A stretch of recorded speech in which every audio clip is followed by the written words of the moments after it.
Maka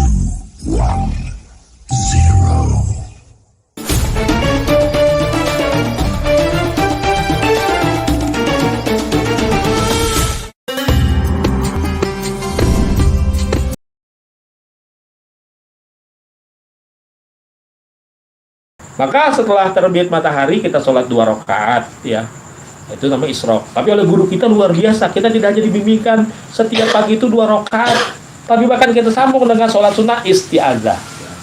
Kalau isyraq itu adalah bentuk syukur kita ketika matahari terbit, kita masih bisa melihat matahari, kita masih diberikan umur. Jadi sholat isyraq itu adalah sholat bersyukur kepada Allah, kita masih diberikan kesempatan ya menjalani hari ini. Jadi ketika kita pagi-pagi kita masih hidup. Karena banyak orang yang setelah tidur tidak bangun lagi. Banyak nggak? Banyak. Makanya kan kalau doa bangun itu alhamdulillahillazi ahyana ba'da ma amatana wa ilaihin nusyur. Segala puji bagi Allah yang telah menghidupkan kami setelah mematikan kami. Karena apa? Tidur itu saudaranya mati. Jadi banyak tidurnya, banyak matinya, sering tidurnya ya. Makanya ada riado yang bagaimana dilatihkan untuk mengurangi tidur ya, riado melekat. Memang berat ini. Nah kemudian kita teruskan lagi oleh guru kita ya, tadi kan dibimbingkan sholat sunnahnya setelah sholat sunnah isyraq, isti'adzah dan istikharah. Jadi setelah kita mensyukuri hari, lalu kita sholat sunnah isti'adzah dalam rangka minta perlindungan kepada Allah. Isti'adzah itu minta perlindungan, makanya yang dibaca pun suratnya surat Muawwidzatain ya. Jadi surat minta perlindungan Allah itu Al-Falaq dan An-Nas. Nah kemudian sholat sunnah istikharahnya ya, kita mengamalkannya juga 2 rakaat. Setiap rakaatnya kita baca ayat kursi 1 kali, Al-Ikhlas 7 kali. Jadi begitu ya, tata caranya sama, rakaat pertama maupun rakaat kedua. Itu yang sholat sunnah istikharah. Nah setelah itu kita tuntas semua ya, kita tutup lagi dengan kita melakukan zikir harian, tapi boleh cukup 3 kali saja tadi kan la ilaha illallahnya.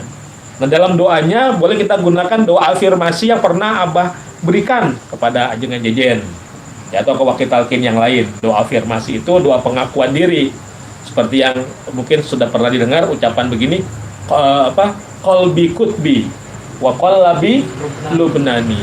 Jadi qalbiku ya adalah kutubku, adalah porosku. Qalbi kutbi wa qallabi lubnani, dan kolabku, sekujur jasadku ini adalah gunung Lubnanku. Artinya mesti sekokoh gunung Lubnan. Kalau diajak ibadah harus kuat. Kalau mendapatkan segala ketentuan dari Allah, musibah harus tegar, harus sabar. Jadi badan itu harus kokoh seperti gunung Lubnan. Wa qallabi lubnani sirri khadiri. Ada yang mengatakan sirri hadiri. Ya kalau sirri hadiri maknanya adalah sirku hadir kepadaku. Tapi kalau sirri khadiri, sirku adalah ibarat Nabi Hidirku. Saya lebih senang bacanya sirri khadiri. Ada yang teksnya itu sirri hadiri. Kan beda ha dengan ho hanya titik nih. Tapi kalau saya membacanya sirri khadiri. Sirku ya, rasaku, rahasiaku adalah ibarat Nabi Hidirku. Sirri khadiri. Kemudian wa ainuhu irfani, dan mata sirku ya, mata rasaku, ainuhu, hu-nya itu kembali kepada sir ya. Irfani, nih tukang irfan tuh. Adalah puncak ma'rifatku. Jadi irfan itu maknanya sama dengan ma'rifat atau puncak pengetahuanku gitu. Wa ainuhu irfani. Kemudian harunu akli, harunku itulah akalku. Wa kalimi ruhi. Kalim itu maksudnya kalimullah, Nabi Musa alaihi salam. Jadi Harun adalah ibarat akalku, Musa ibarat ruhku ya, wa kalimi ruhi. Fir'auni nafsi, dan Fir'aun adalah diriku. Jadi arti nafsi itu berarti diri ya, adalah diriku. Wal hawa hamani, dan hawaku ibarat Haman. Jadi ini bukan berarti kok kepengen jadi Fir'aun, bukan kepengen. Ini makin doa afirmasi, doa pengakuan diri, bukan kepengen jadi Fir'aun, tapi merasa sebagai Fir'aun begitu. Karena banyak kita nggak merasa Fir'aun, oh saya nggak enak ke Fir'aun, tapi sifat-sifatnya ada nggak? Ada. Sifat Fir'aun yang paling menonjol itu apa? Sombong. Kan Kan kesombongan paling besar Firaun mengaku apa? Ana rabbukumul a'la, akulah Tuhanmu yang paling tinggi, ya. Jadi adalah makhluk yang paling sombong mengaku Tuhan itu adalah Firaun, kesombongan. Dan kita sadar nggak sadar mengaku Tuhan pasti sifat itu ada dalam diri kita. Dan makanya tadi setelah kita mengaku itu dalam rangka apa? Kita kan dilatih oleh guru kita untuk pandai merasa, bukan merasa pandai. Jadi bukan merasa pandai, tapi pandai merasa. Nah, dalam pandai merasa ini justru rasa yang kita kembangkan itu bukan kita merasa suci, tapi kita merasa kotor. Bukan merasa mulia, tapi merasa hina. Bukan merasa pintar, tapi merasa bodoh. Karena ketika kita merasa bodoh akan dicerdaskan oleh Allah. Ketika kita merasa hina akan dimuliakan oleh Allah. Akan kita merasa kotor akan disucikan oleh Allah. Sebaliknya kalau kita merasa pintar, stuck, nggak akan bertambah lagi ilmu. Karena orang kalau udah merasa pintar mau belajar nggak? Enggak. Ya, nggak akan mau menerima ilmu dari siapapun. Apalagi yang nyampeinnya anak kemarin sore. Ya lu ngajarin gua anak kemarin sore, baru talkin kemarin gitu kan. Nah itu kan ada kesombongan. Ketika menganggap orang itu lebih rendah daripada kita. Karena yang namanya sombong itu, al-kibru itu adalah cirinya dua. Batorul haq wa gomtunas. Itu namanya sombong. Menolak kebenaran dan merendahkan manusia. Itu sombong. Jadi ada ketika terangkum dua hal itu termasuk sombong. Atau salah satunya termasuk sombong. Jadi kita menolak kebenaran. Kita tadi ada yang ngasih nasihat kita nih. Cuma anak kecil, anak muda.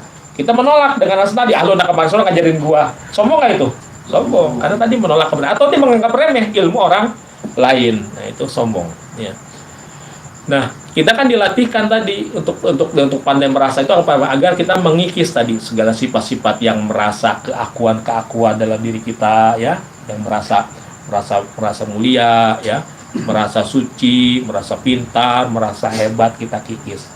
Maka zikirnya kita gunakan dan zikir nafi isbat, la ilaha illallah, zikir penediaan dan penetapan. Nafi itu peniadaan, isbat penetapan, ya. Jadi segala hal-hal yang tidak selayaknya kita miliki, ya, itu adalah kewenangan Allah. Tadi kan yang berhak menyatakan aku yang paling suci itu Allah.